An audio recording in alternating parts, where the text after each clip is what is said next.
At some point along the way, I hadn't thought of God for 25 years at that point. Physicist Al Drucker was piloting a small plane in a blizzard over the mountains, his fuel tank showing empty.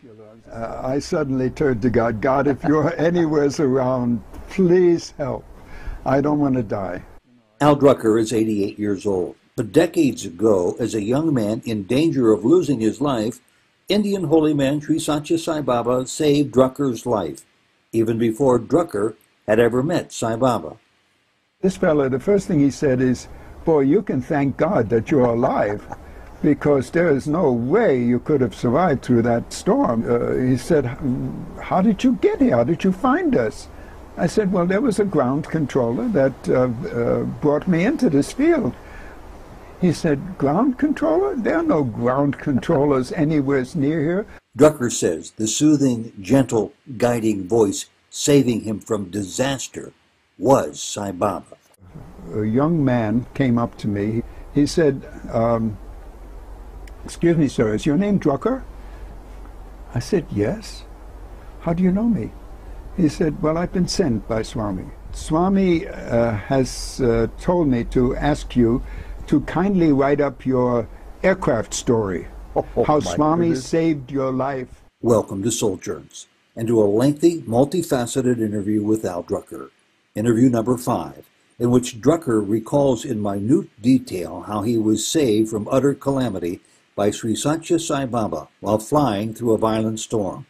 Also in this interview, more details regarding other legendary events in Drucker's life, including how Sai Baba's hand guided Drucker as a Jewish child in Germany to flee the Nazis at the start of World War II. This interview was recorded along the Gulf Coast of Florida in 2013. Well, I was living and working at Esalen Institute in Big Sur, which is sort of, they call them growth centers in those days.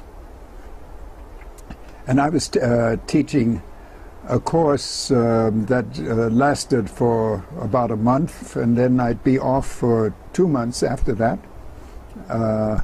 and typically went to India in those days, and then come back for the next time. And so the workshop was just over, and there were some other workshops going on at Esalen. And a lady came up to me, and I recognized her from, she was the companion of a teacher who was also doing a workshop. Mm-hmm. And she told me this, what I thought was a really fanciful story. She said, I understand that you're a pilot, and you may be going off somewhere, but I wonder, I haven't flown for a long time, she said, but I'm actually instrument rated. And so she wanted to go flying. And she heard about the Sierras, and the Sierras were about 100 miles away, 90 miles or so from the coast. And if we could just kind of go exploring in the Sierras, flying there. We went to the airport. And it was kind of a windy, blustery day in December. No snow, but not a pleasant day for going up in a small plane. Mm-hmm. We didn't check on weather because you could just look up and down the coast as far as you can go, look, and everything looked fine. And we're just heading off to the Sierras. This was a fairly fast plane. We'd get there in 45 minutes, 40 minutes or so, and kind of tool around a little bit. In those days, you could fly very low onto the mountains. There were no regulations that kept you from doing that. So it's always fun to go flying around the Sierras. And we headed off to the Sierras. Unbeknownst to us, there was a massive Arctic storm coming in. If we checked the weather and filed a flight plan, of course we would have known about it and wouldn't have gone there. But it was already in that area, which was not visible across the coastal range. There was no way of seeing what was happening off to the east. But it had already sort of come in there. And about 20 minutes into the flight, we were surrounded by a lot of huge clouds and weather, clearly weather coming in, and lots and lots of lightning between clouds. You know, up at the at altitude, there was all this electrical activity. Did you ever think about turning around and going back? Yes, and I turned to her, and I was doing the flying, and I said, "You, when we get to the Sierras, you can fly around, but you might want to have me pilot it while you look out the window and enjoy the sights, and then you take it back, and it looks like we're going to have some weather. That's perfect, because you said you're instrument rated," which I was not. I mean, I've flown on instruments plenty, but I was certainly not rated, you know, for extended flights and going from point A to point B on instruments. But I'm seeing all this stuff coming in, and we're sort of still in the clear, but it was all around us. And I said, I'm turning back. I don't see any point in going on. And as I turned around, I hadn't noticed it, but the weather was behind us as well. And we were just in a small oasis of clear seeing, and then we were in the soup, in the midst of it. And then the conditions changed very rapidly. There was a lot of wind shear and a lot of updraft. And at one point, I actually had to put the airplane into a dive to keep from going too high, and topped out at about 19,000 feet, something like that. From about 10,000 feet, you're supposed to be on oxygen, and at 15,000 feet, if you've been drinking at all, if there's even a little bit of alcohol in your system, you're probably going to go unconscious. So you're at 19,000 feet. 19,000 feet. It was. And did you have oxygen? 18.8.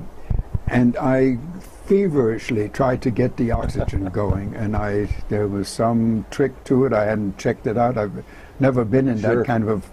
They took me around just to fly around the airport to make sure that you know, checked out in the plane for just flight purposes, but never thought of trying to get the oxygen going, and I just couldn't make it work. But I was in good shape, and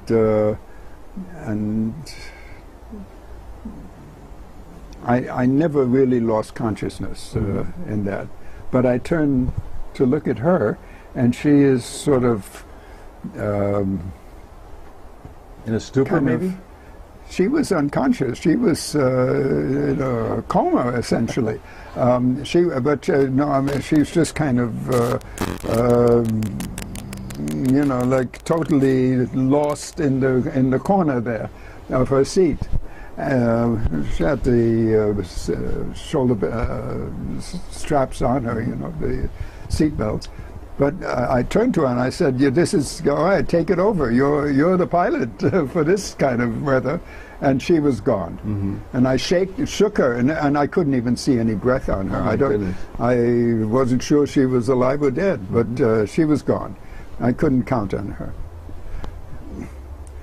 And I tried turning back, but the turbulence going back was so strong that I had to find a direction that was least troublesome for the plane, and so I just flew off, and totally no time at all to navigate and keep track of where I was. Of course, in those days they didn't have GPS, and so couldn't tell really where you are unless you keep track of what the instruments. And I was on instruments for the better part of 3 hours. I called Mayday, Mayday, Mayday. I didn't start calling for the first hour or so. I thought I could get past all this. But then when it looked like there was really no clear way out, I started calling for help, just to be vectored into some clearer air from the ground. There was no response. Of course, I was at that point well clear of the Sierras, but in mountainous country, and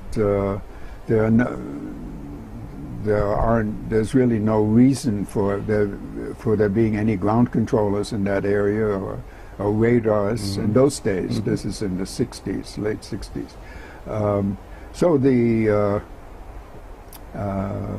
I just had to battle it out.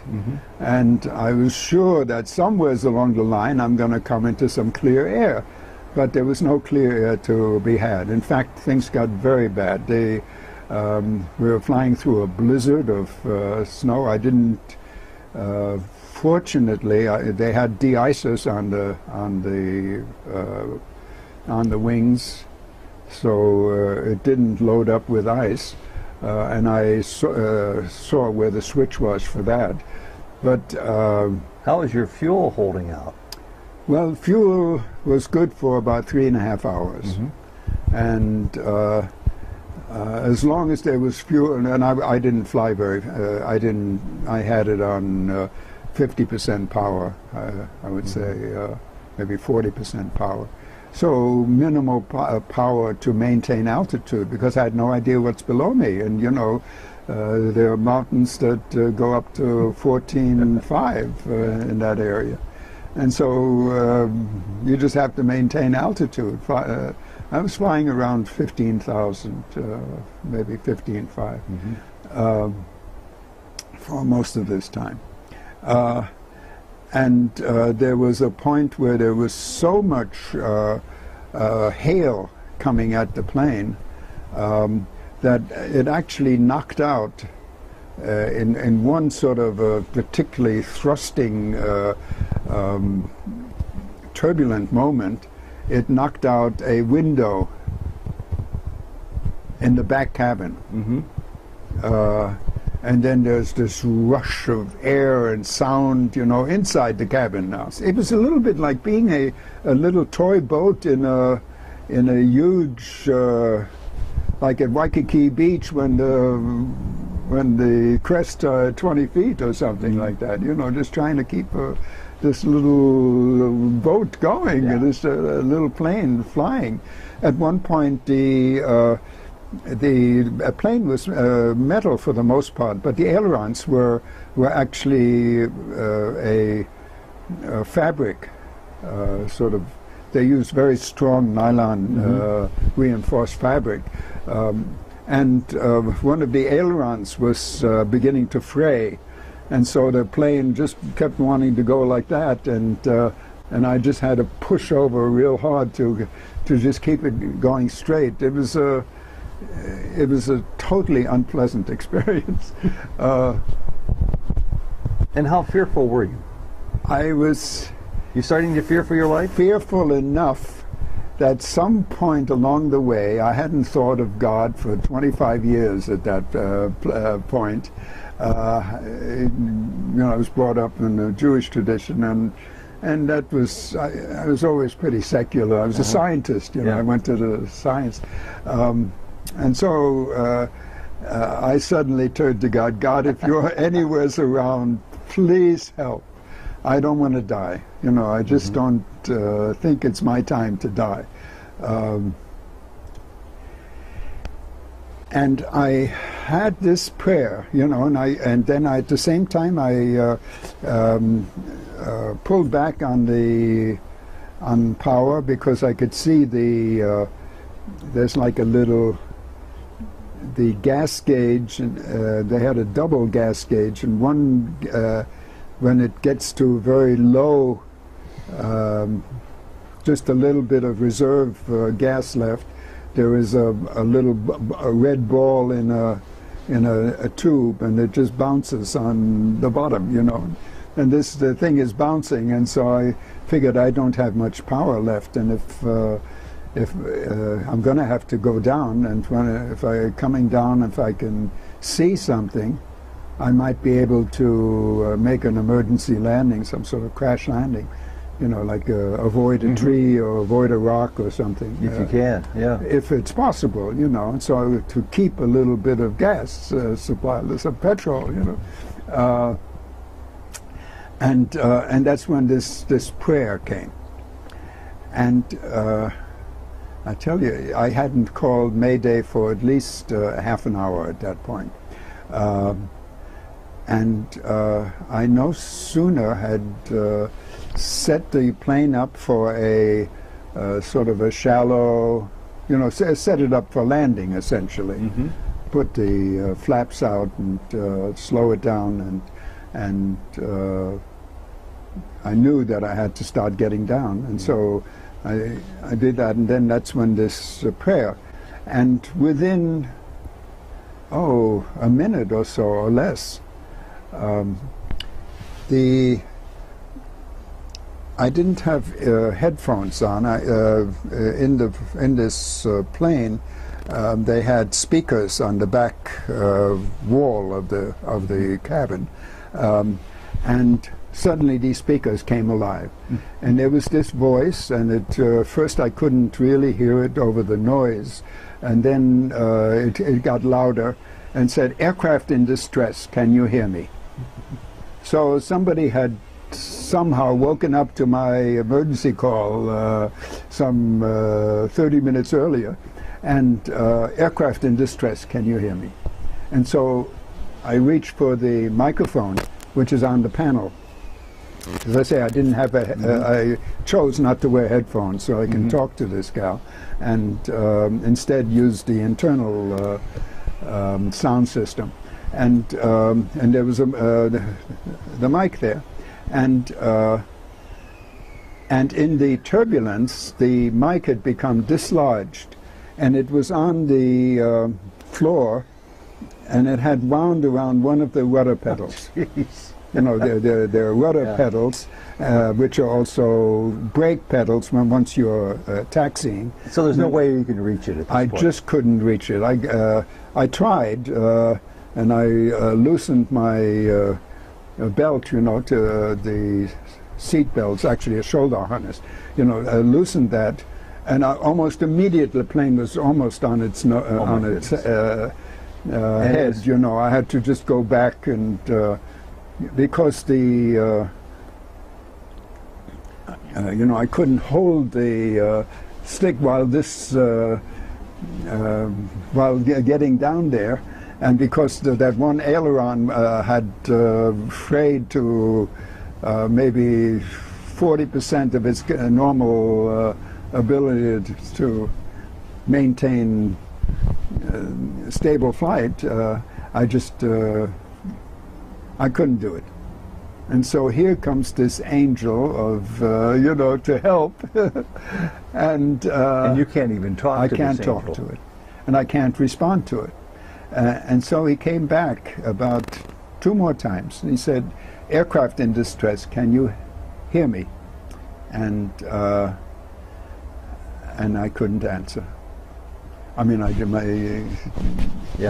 my heart just sank. And then he comes back again, and this guy was such a lovely voice. I mean, it was really beautiful. Not like any ground controller I've ever spoken to. None of these clipped, you know, messages and that particular announcer voice that they use, you know. He said, "If you can hear me, you need not answer. Just turn your plane 60 degrees to the right off your present heading, and then turn back to your present heading. Wherever you're going, whatever your heading is, just turn to the side and come back." And I did like he said, you know. I'm in a shallow glide path because I don't have enough power to maintain altitude, concerned about the last drops of gas.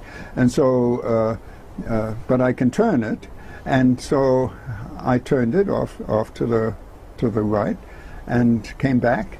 And he said, I have you in sight. Don't worry, you need not answer.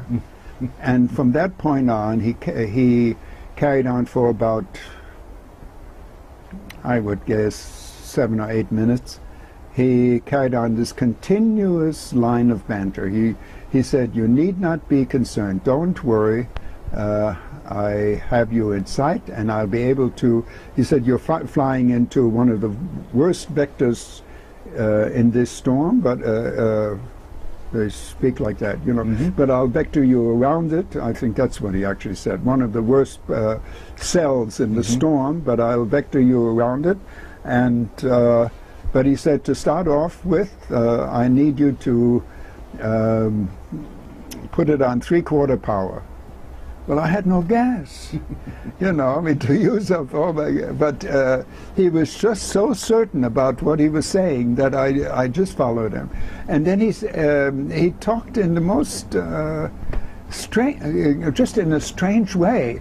He said, look at your altimeter in front of you. I want you to align all 3 hands with each other. Now, nobody ever talks to a pilot that way, and particularly they don't even speak altitude. They always speak barometric pressure, and that relates to a particular altitude.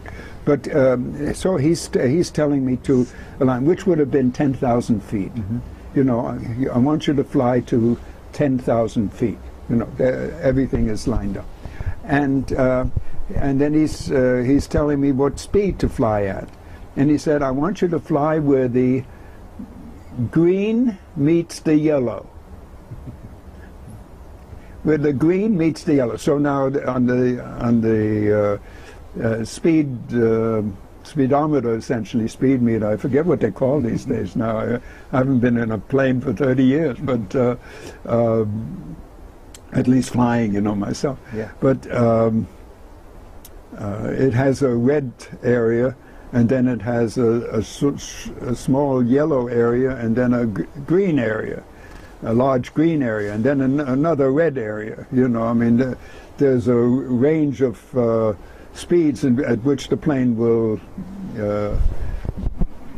where you can maintain altitude and maintain control at lower speeds. You know?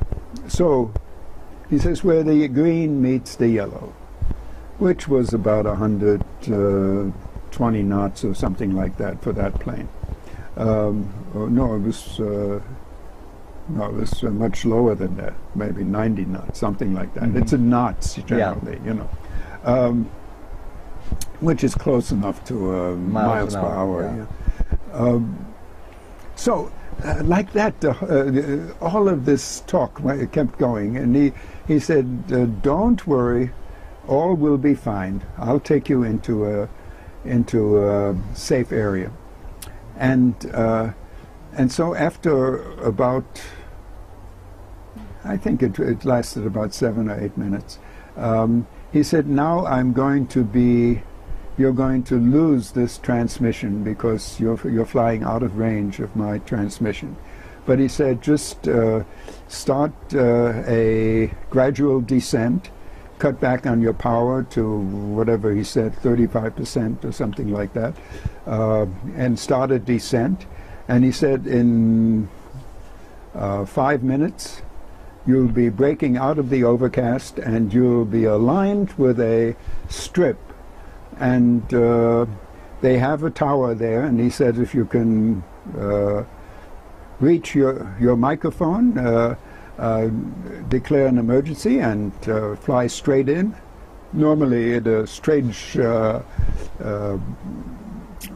strange airport, you'd make a loop around it. But here he says, then just otherwise, never mind notifying them. Just go straight in. Goodbye and good luck. And that was the end of him. And sure enough, just like he said, 5 minutes later, I come out of all this weather, and there off, and the first thing that I saw was the whole field was glistening white. You know, there'd been a blizzard, and you know, for a moment, and I've been for hours without direct sunlight and direct light, and it was blinding, you know. And then finally, over the nose of the plane, you know, looking through the propeller, I could see an airstrip aligned perfectly with my path, and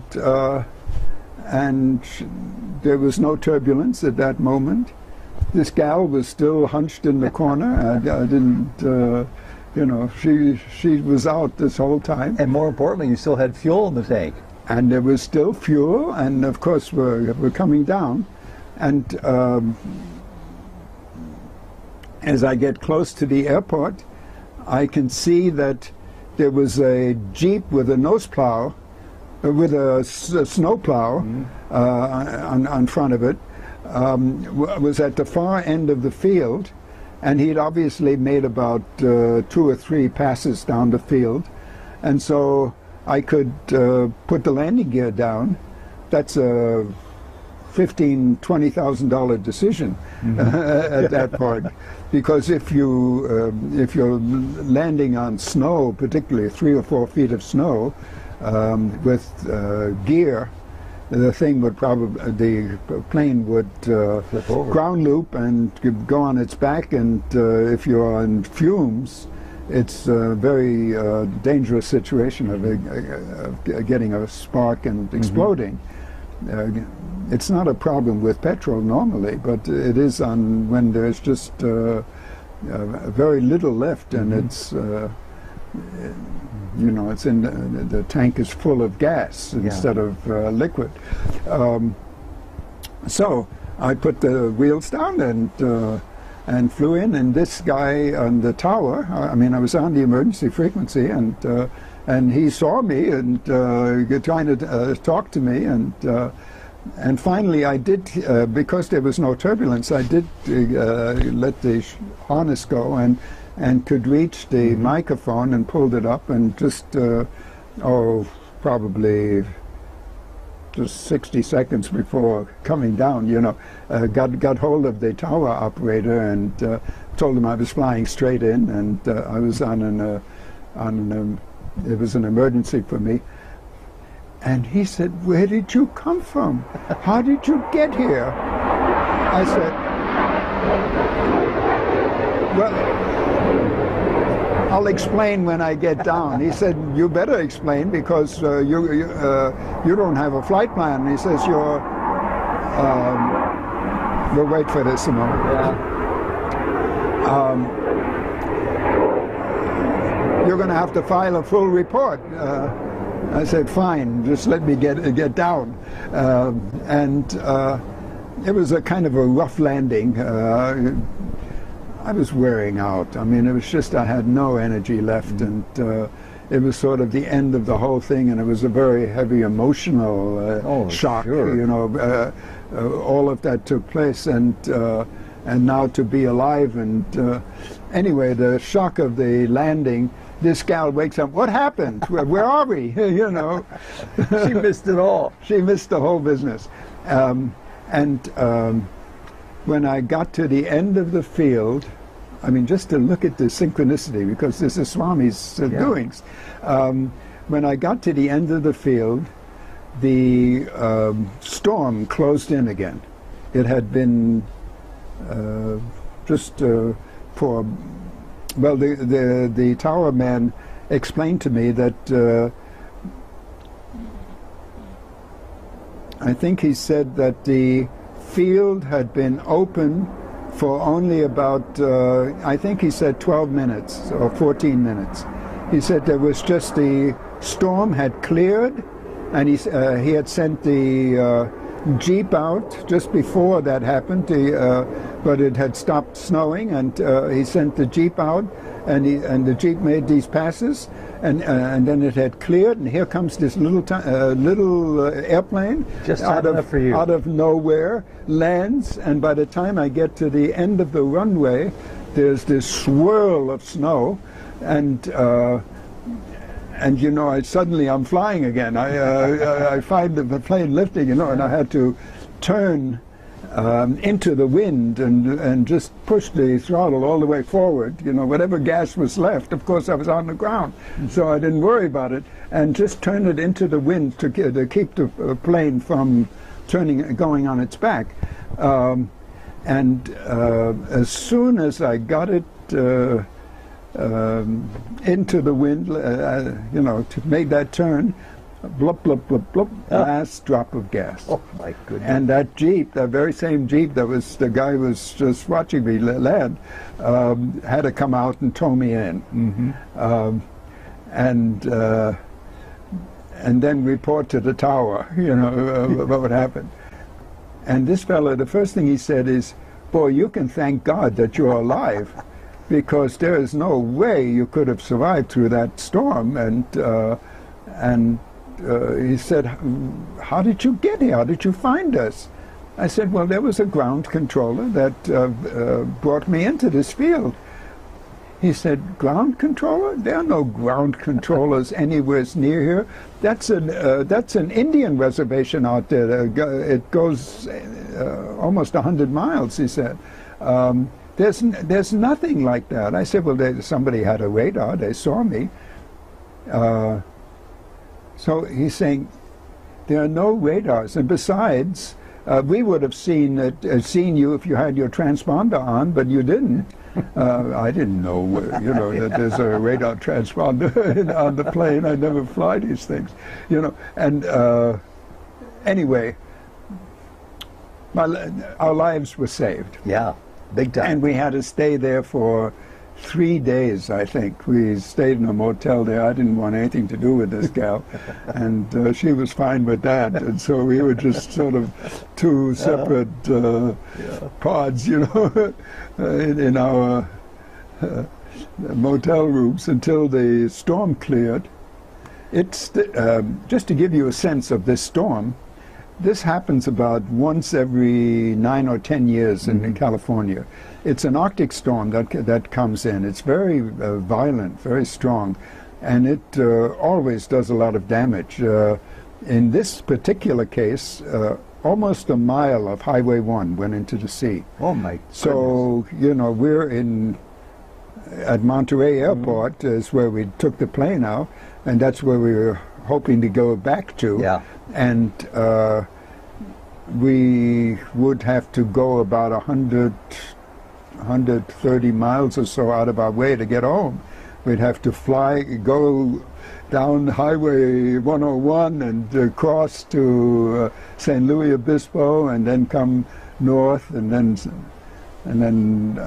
in process somebody told us there's actually a road, sort of a dirt road across the mountains you could take.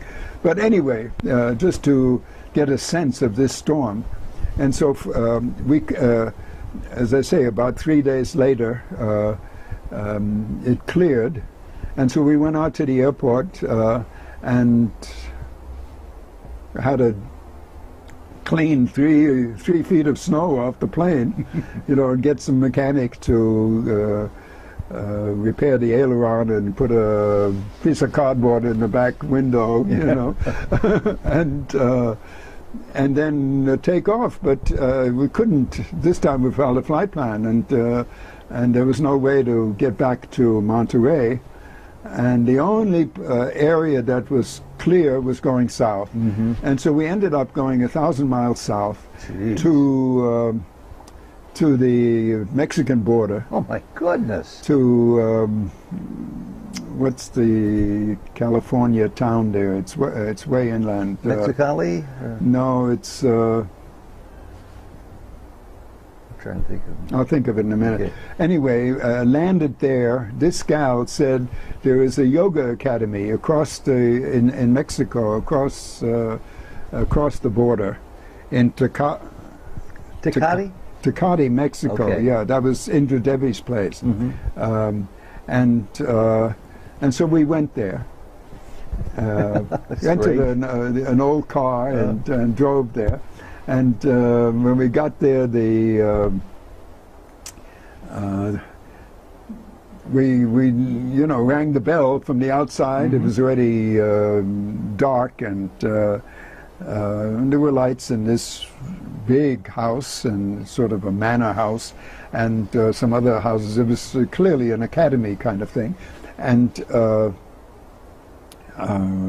nobody answered the door, and the door was ajar, and so we just went in, and there's a big room with yoga mats on the floor, and people's personal effects all over the place, but no people. And just kind of looking around, where did the people go? And we see off in the corner there is a door with a frosted glass insert, you know, in the door, and could see a light moving behind it. And so we went and opened it, and there were about 35 people in there doing the arti. Somebody was waving the flame. And that's the first time I ever saw the dirty pictures. The dirty pictures being, there was a picture in the front that that everybody was facing towards that picture, you know, on a puja table. And the picture, all you could see were the eyes. And the whole rest of the booty was over. Was covered with this dust, with this dirt. You know, that it was like that's what it seemed to me. I'd never heard of any of this before. You know, and somebody went with what looked like one of those long envelopes. You know, just sort of cleaned off the picture, and then went around and gave everybody some of that a little bit of that dust. You know, and what did they do with it? They put it in their mouths. You know. And I got some too. Well, we later found out this was so.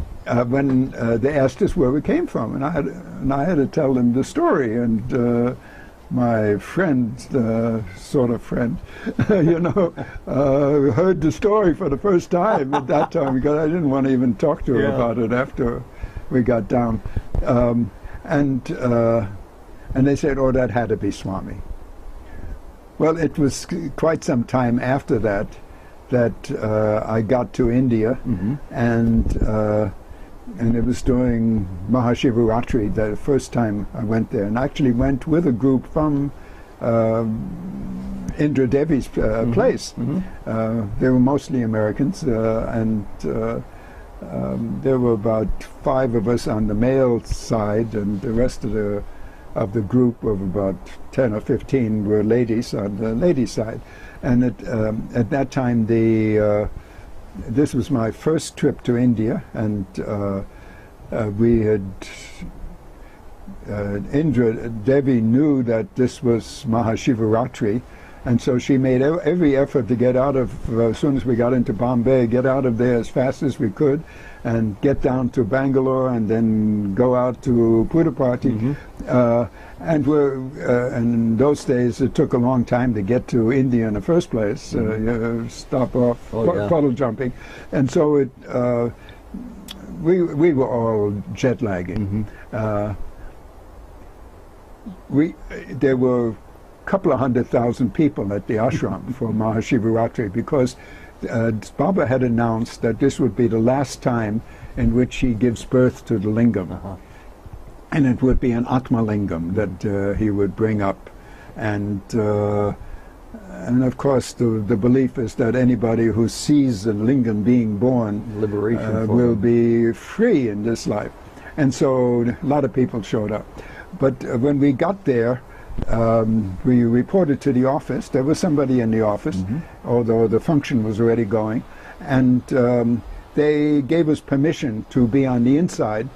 The Purnachandra Auditorium had just recently been built at that time, and they had 35,000 people on the inside, and then all those doors are open on those garage doors that they have, and huge mass of people on the outside, and they had speakers set up for them. Well, on the male side, we had a couple of saber dolls who were told to get us on the inside. And so we had to climb over people, you know, to get to the inside. And when we got in there, the first thing I see is all these flags. There must have been 100 flags on both sides of the stage. And then there was this, Swami hadn't come out yet, there was this table set up for him with the swastika on it, you know, showing. And I look around, I see these big banners that says, India will lead the world, heute Deutschland, morgen die Welt. You know, it's what I grew up with. Today Germany, tomorrow the world. And there was this gate set up on stage that Swami would come through. And it was sort of a made of flowers, you know, it was steel frame with flowers on it, and in the flowers it was written "Work is worship," and Too similar. on every concentration camp, you know, it was "Arbeit macht frei," work will make you free. It's the same message, you know. And all I could see was Nazi Germany. I mean, you know, it was jet lagging, and it was just a powerful déjà vu. And it was remarkable, and that's when I saw this, just to connect with the other video, the SS on the chair set out for Swami to sit in. You must have had second thoughts for a while there. Oh yeah, oh yeah. And then Swami gave his talk, and I can, if there's time, I can tell a little bit about this, some of the things he said, because they've stayed with me all the time since then. That's 40 years ago, more than 40 years ago. I do want to touch upon that, and I want to do it right after I ask this question. Sure. Is there any more to this story that Swami sort of gave you a wink and a nod, or somehow indicated that he was aware of the plight you went through? Before after the function in the Purna Chandra was done, which was almost within a half an hour getting started, you know, within a half an hour of our getting into Prashanti Nilayam and going to the office, the, what do they call that office? The admissions office. The admissions office. Right after the function, about 2 hours later, 3 hours later, the function is over, and I'm going back to check into my room, you know, that they assigned to me. On the way, a young man came up to me. He might have been 19 or 20. No, maybe a little bit older than that, maybe in his early 20s at any rate. He said, "Excuse me, sir, is your name Drucker?" I said, "Yes." "How do you know me?" He said, "Well, I've been sent by Swami." What? You know? This is my first time here. First Swami doesn't time, know me. you know. He said, "Swami has told me to ask you to kindly write up your aircraft story, how Swami saved your life during this airplane incident you had." He said, as it was happening, a number of the senior boys and the teachers there, and myself included, he's the warden of the hostel that the boys were staying in. He said, while it was happening, Swami was narrating this story, how he came on, you know, came on the radio. And he said, I had to go save that man. He said, but he was out there, he was flying for his own pleasure. You know, it was too much. In harm's way. and going into the storm. And so I had to write it up for the college magazine. And I did. And someplace I have a copy of that. So that was Swami's way of letting you know that he was not only part of it, he was the orchestration behind the whole effort to save your life. Yes, that's the first time. And then even the same day, you know, I told this story before, so I'm not going to tell it again, but you know, they put me in with this Indian man. That's right. And this, obviously a villager. He was so poor, you know, he, as it turned out, he had woven his own cloth. And as it later turned out, 3 days later, when he finally spoke to me in this perfect Queen's English, you know, he was actually had been a minister in the central government. He had a PhD from the London School of Economics, and Swami had saved his life. Swami had saved his life during the London Blitz. And he was making payment back to Swami by being a dutiful student to Swami from that point forward. Exactly. Living with no attachments. No attachments to anything, it sounds like. No, in fact, he had his parents had been killed by the British in that famous massacre in Amritsar when the Congress Party illegally had this big meeting of several 10,000 or more of the Congress people, and the British came in with machine guns and killed, I think, about 1,000. That was in the late 1920s or early 30s, and he was brought up in Mahatma Gandhi's ashram. It's an amazing story. I mean, and you know, and he asked me to tell a story. How did I get there? And I told this story of flying this plane. And he said that had to be Sai, no question. I said, well, it appears that way from what this young man was just telling me. I mean, you know, I still couldn't quite put it all together. You know, I have a scientific mind. And a couple of final threads about this. That young man hadn't heard that story elsewhere because you had already spoken about it when you were in Indira Gandhi's. Oh no, Indra Devi's. Yeah, but place. There was no way he could have.